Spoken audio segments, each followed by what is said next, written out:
नमस्कार, कंज्यूमर अड्डा में आपका स्वागत है। आपके साथ मैं हूं विपिन भट्ट और आज हम बात करेंगे प्लास्टिक की, जो आपके जीवन में जहर घोल रहा है। जी हां, प्लास्टिक का कहर और जीवन में जहर, क्योंकि सिंगल यूज प्लास्टिक हमारी लाइफ में इस कदर शामिल हो चुका है कि उसको बाहर निकालना नामुमकिन सा हो गया है। चाहे वो पेपर कप्स हो, चाहे प्लास्टिक के बैग्स हो, कंटेनर हो, स्ट्रॉ हो, चम्मच हो, कांटे हो, सब कुछ प्लास्टिक का हो गया है जिसमें हम खाते पीते हैं। और तमाम रिसर्च ये दावा करती है कि इस तरीके का प्लास्टिक धीरे धीरे हमारे शरीर में कैंसर जैसी बड़ी बीमारियों को पैदा करता है। तो आखिर कैसे इस चीज से निजात मिलेगी और कब हम जागेंगे, आज यही चर्चा करने जा रहे हैं हम कंज्यूमर अड्डा में, जिसके बारे में हम आपको विस्तार से बताएंगे। कुछ खास मेहमान आए हैं जिनसे विस्तार से इस पर बातचीत होगी, लेकिन पहले मैं आपको वो स्टैटिस्टिक्स, वो कुछ बातें बताता हूं जिसको सुनकर शायद आप भी चौंकेंगे और प्लास्टिक को अपने जीवन से हटाने की कोशिश करेंगे। आइए एक नजर डालते हैं।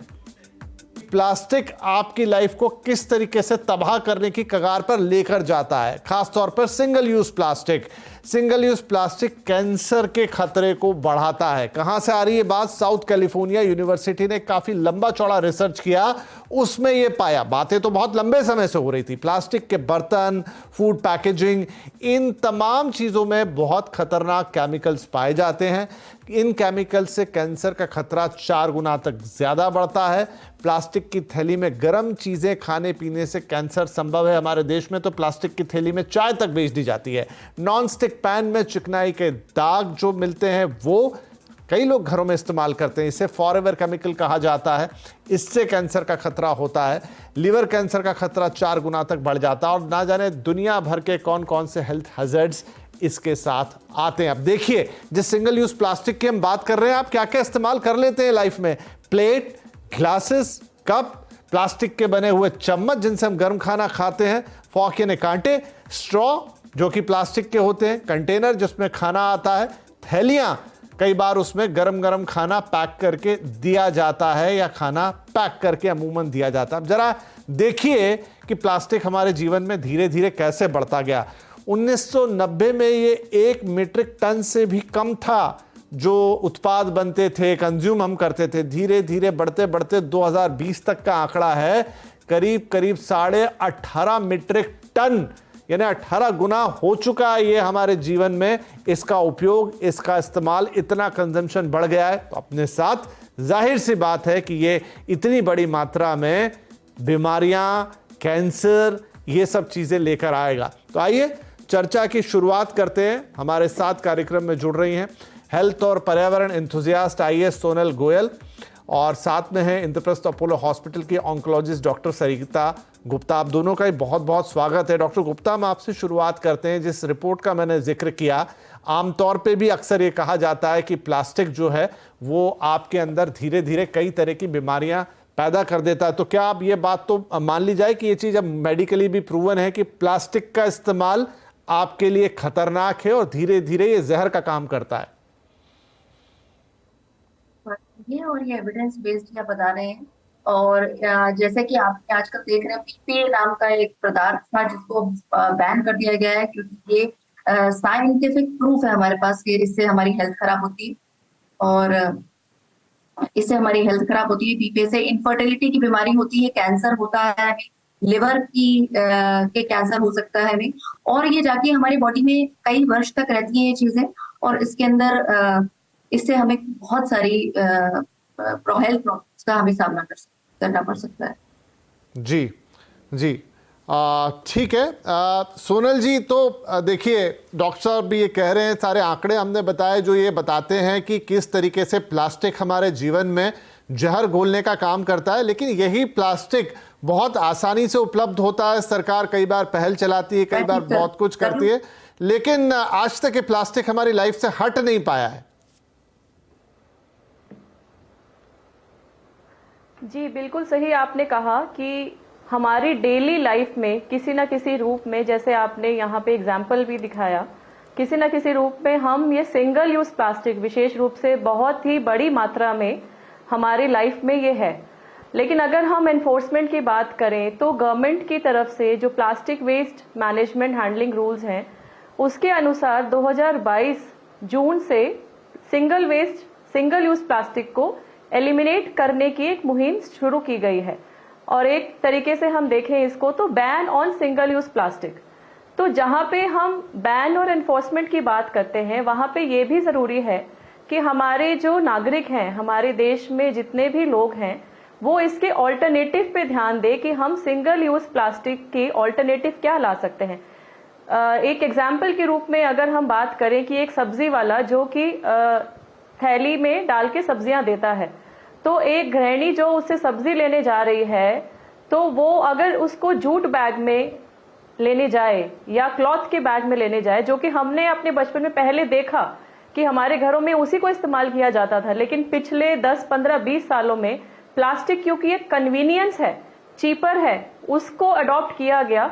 तो इसका ऑल्टरनेटिव क्या हो ये भी हम लोगों को सोचने की जरूरत है और उसके ऑल्टरनेटिव्स को हमारी डेली लाइफ में इनकॉर्पोरेट करने की भी बहुत ज्यादा आवश्यकता है।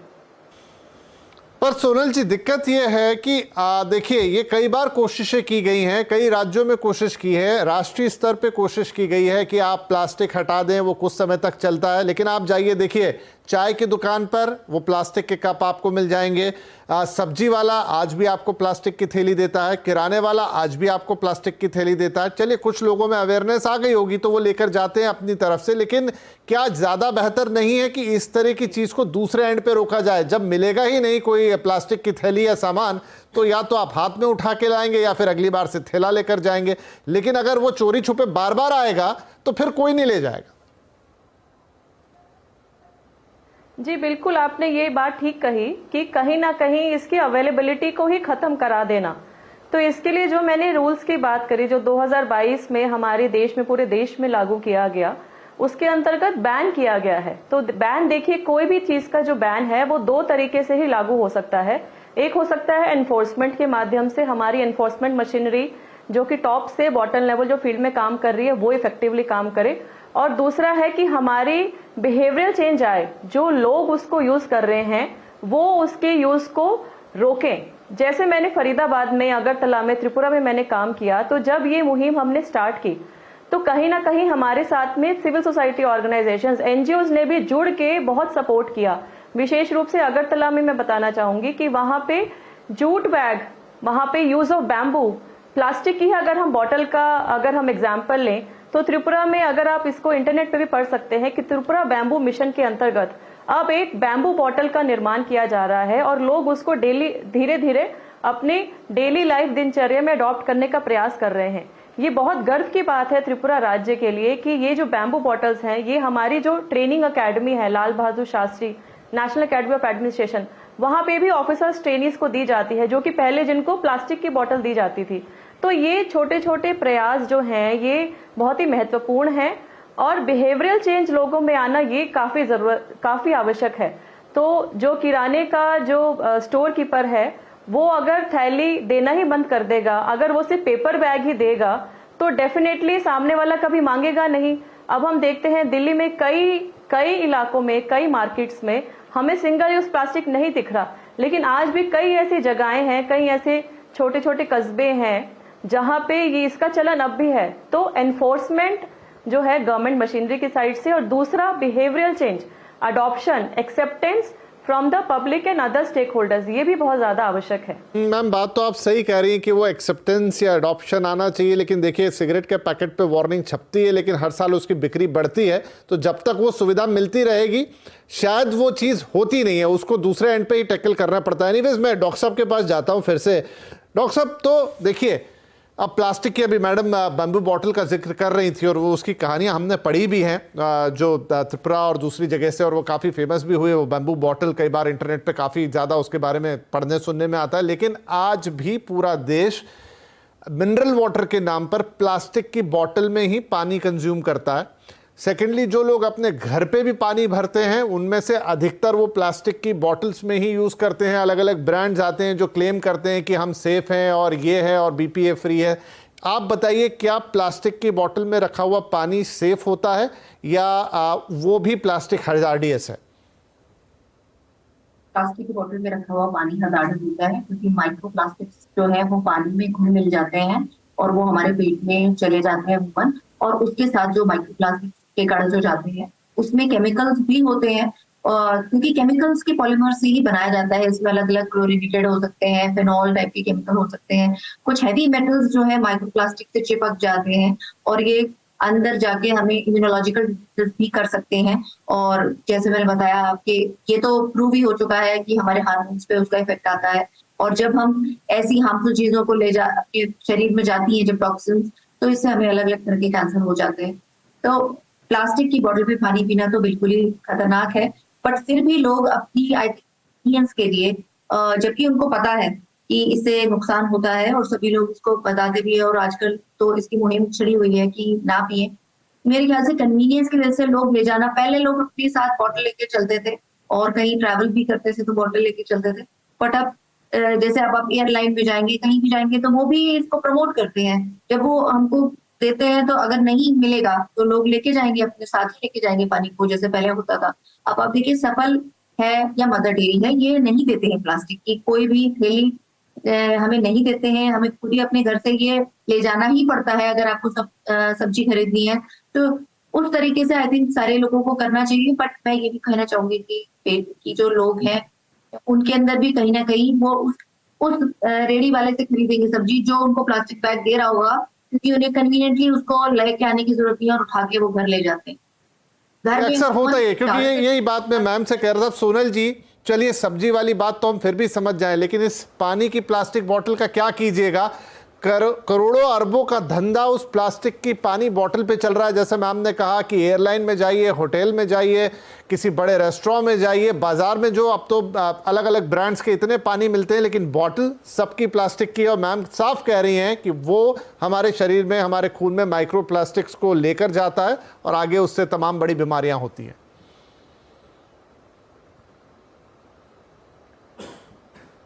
डेफिनेटली ये हम लोग सब इसको जानते हैं, मुझे लगता है सबको इसके बारे में पता है, लेकिन बात वही है कि बिहेवियरल चेंज। और दूसरी तो इसमें कैसे बिहेवियरल चेंज आएगा? मैं ये तो समझ सकता हूं कि आप सब्जी लेने जाएं तो अपने साथ जूट का बैग ले जाएं, लेकिन जो इतना ऑर्गेनाइज सेक्टर है जहां पर इतना पानी प्लास्टिक बोतल में, तो आई थिंक इसको बहुत ऊपर के लेवल पे ही आपको सॉल्व करना पड़ेगा। ये बिहेवियरल चेंज से शायद सॉल्व ना, आई एम सॉरी टू से। पॉलिसी नहीं, तो इसमें मैं एक चीज जो ऐड करना चाह रही थी, वो मेरा एग्जाम्पल ये था कि हम अब गवर्नमेंट ऑर्गेनाइजेशंस में जब हमारी मीटिंग्स होती हैं तो वहां पे बहुत ही स्ट्रिक्ट निर्देश हैं कि हमें ये जो सिंगल यूज प्लास्टिक वाली मिनरल बॉटल्स हैं, चाहे छोटी हो बड़ी हो, इनका इस्तेमाल नहीं करना है। मैंने काफी गवर्नमेंट ऑफ इंडिया की मीटिंग्स में भी ये बात ऑब्जर्व करी है और स्टेट गवर्नमेंट्स में भी इंटरेक्शन के दौरान ये बात नोट करी है कि कहीं ना कहीं ये वहां पे रिटर्न में भी डायरेक्टिव्स इशू हुए हैं कि single use plastic bottle, Bisleri की या किसी भी ब्रांड की जो बॉटल है, चाहे छोटी हो बड़ी हो, उसको यूज नहीं करना है। और रिफिलेबल बॉटल्स जो कि सिंगल यूज प्लास्टिक की नहीं है और दूसरे मटेरियल की बनी हुई हैं, वो यूज की जा रही हैं कॉन्फ्रेंसेज में, या फिर ग्लासेस भी रखे जा रहे हैं, ग्लासेस रखे जाते हैं और अगर वो किसी का ग्लास सपोज खाली हो गया तो उसको रिफिल किया जाता है। तो ये तो बात हुई गवर्नमेंट ऑर्गेनाइजेशंस की। और जो हम बात आपने जो इंडस्ट्री की करी, आई ऑल्सो अग्री कि ये इंडस्ट्री के लिए एक बिल्कुल बड़े स्तर पे, एक नेशनल लेवल में, इंडस्ट्रियल लेवल पे एक डिसीजन लेना जरूरी है, आवश्यक है कि क्या इनकी जो प्रोडक्शन है, जो इनका उत्पाद है, क्या इसको बंद कर सकते हैं, बंद कर देना चाहिए, क्योंकि डेफिनेटली ये एनवायरनमेंट के लिए हजार्डस है। हम सबको पता है कि ये काफी साल ले लेता है ये डिकम्पोज होने में और एनवायरनमेंट के लिए कितना हानिकारक है। और साथ ही साथ में लेकिन ये भी है कि इसमें एम्प्लॉयमेंट भी जुड़ी हुई है। तो इसका ऑल्टरनेटिव सस्टेनेबल क्या हो सकता है, ये भी आई ऑल्सो अग्री कि एक बड़े नेशनल लेवल में इसमें एक डिसीजन होना चाहिए। बिल्कुल। तो मैं ब्रेक लूं उससे पहले मैम, डॉक्टर साहब ये बताइए कि देखिए पानी तो एक चीज़ हो गई, अभी आपने शायद मदर डेयरी और दूसरे एक दो संस्थाओं का नाम लिया, आपने कहा कि वो प्लास्टिक का इस्तेमाल नहीं करते, लेकिन मैं दूध की बात करूं तो अगेन हिंदुस्तान में आई थिंक 70% या उससे भी ज़्यादा जो ऑर्गेनाइज्ड सेक्टर में दूध बंटता है वो सुबह सुबह घर में प्लास्टिक की थैलियों में ही पहुंचता है। क्या अगेन वो भी खतरनाक है?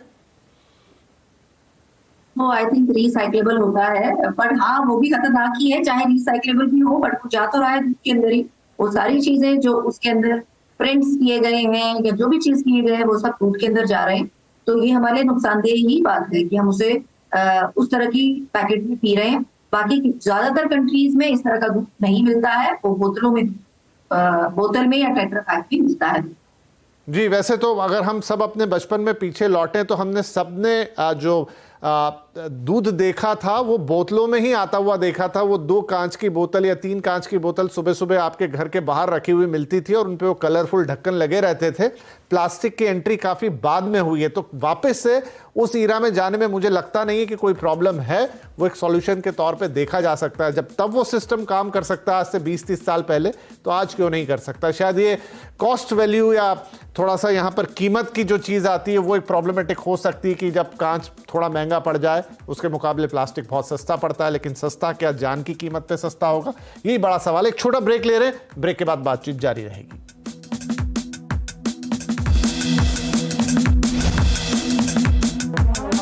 Welcome back. आज बात हो रही है प्लास्टिक की कि किस तरह से सिंगल यूज प्लास्टिक हमारी जिंदगी में जहर घोल रहा है और इसका लंबे समय तक इस्तेमाल कैंसर जैसी बड़ी बीमारियों को न्योता दे रहा है। और आपके हमारे जीवन में प्लास्टिक की कोई कमी नहीं है, हम हर चीज प्लास्टिक के साथ कर रहे हैं। तो अब हमारे दोनों ही मेहमानों के लिए मेरे पास 2 बड़े और अहम सवाल है। सोनल जी, पहला सवाल आपसे, क्योंकि आप नीति निर्धारण में रहती हैं। हमने एक आशा की किरण देखी कि थोड़े दिन पहले पेपर स्ट्रॉ की बात हुई, ऑर्गेनाइज सेक्टर के लिए हुई कि भाई आप जितने भी तमाम ड्रिंक्स आ रहे हैं उनमें से जितनों के साथ स्ट्रॉ आता है उससे प्लास्टिक निकालिए और पेपर स्ट्रॉ लगाइए। शुरू में तो थोड़ा बहुत हल्ला हुआ, इंडस्ट्री ने कहा कैसे होगा, लेकिन फाइनली अब हो गया है और आराम से हो रहा है। सब जगह पेपर स्ट्रॉ आ रहे हैं। क्या ये हमें उम्मीद देता है कि अगर हम इस तरीके से चले, पहले ऑर्गेनाइज सेक्टर फिर थोड़ा अनऑर्गेनाइज की तरफ और एक प्रॉपर प्लानिंग के साथ, तो धीरे धीरे प्लास्टिक को एलिमिनेट किया जा सकता है? बिल्कुल बिल्कुल बिल्कुल। और ये जो आपने पेपर स्ट्रॉ की बात करी, मैं इसमें ऐड करना चाहूँगी कि रिसेंटली मैं अभी लास्ट वीक एक ऑफिशियल ट्रिप पे पटना गई और गया गई। तो इवन गया शहर में भी मैंने देखा कि रेस्टोरेंट में पेपर स्ट्रॉ का यूज़ हो रहा है। तो जो आपने बहुत ही अहम बात बोली कि इसको एक फेज आउट करें सिस्टमैटिकली, कि पहले ऑर्गेनाइज सेक्टर से हम शुरुआत करें और उसके बाद में हम अनऑर्गेनाइज सेक्टर और छोटे छोटे जो हमारे रेस्टोरेंट्स हैं, क्लब्स हैं या शॉप्स हैं, वहाँ पे इसको लेके जाएं। और बहुत इंपॉर्टेंट है कि सिर्फ ये स्ट्रॉ ही नहीं, हमारे देखिए जो सिंगल यूज प्लास्टिक के जो आइटम्स हैं, जैसे बर्तन हैं जो हम भंडारे में देखते हैं, आज हम देख रहे हैं कि उसके ऑल्टरनेटिव भी कितने आ गए हैं, जो कि पत्तों से बने हुए, जो कि हमारे बैम्बू से बने हुए, बैम्बू को भी यूज करके इस तरीके की कटलरी इजाद की जा रही है, वुड से कटलरी इजाद की जा रही है।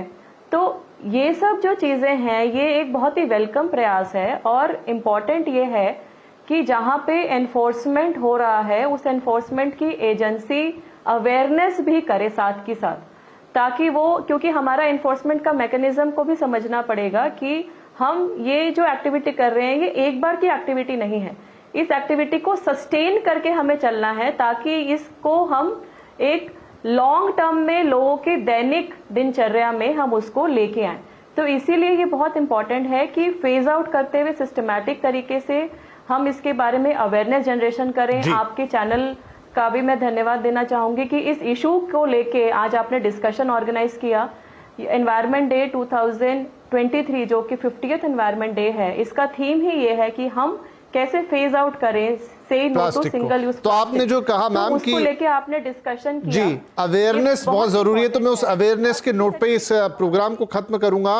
डॉक्टर गुप्ता, ये बताइए कि क्या हम ये कह सकते हैं आज के कार्यक्रम में कि आपके जीवन में जहां जहां आप प्लास्टिक का इस्तेमाल कर रहे हैं, मसलन आप प्लास्टिक की बोतलों में पानी रखते हैं या पानी पीते हैं या अपना खाना प्लास्टिक में खाते हैं या बाहर से जो खाना मंगाते हैं सीधे उसको माइक्रोवेव में प्लास्टिक के छोटे छोटे टब्स और कंटेनर्स के साथ डाल देते हैं, प्लास्टिक की चम्मच का इस्तेमाल करते हैं, अगर ये सब आप हटा देते हैं तो आप एक बेहतर लाइफ की तरफ जाएंगे, या उल्टा कह दें कि अगर ये सब आप कंटिन्यू करेंगे तो हो सकता है किसी दिन आपको बड़ी और घातक बीमारियों का सामना करना पड़े? क्या ये संदेश आज दे सकते हैं?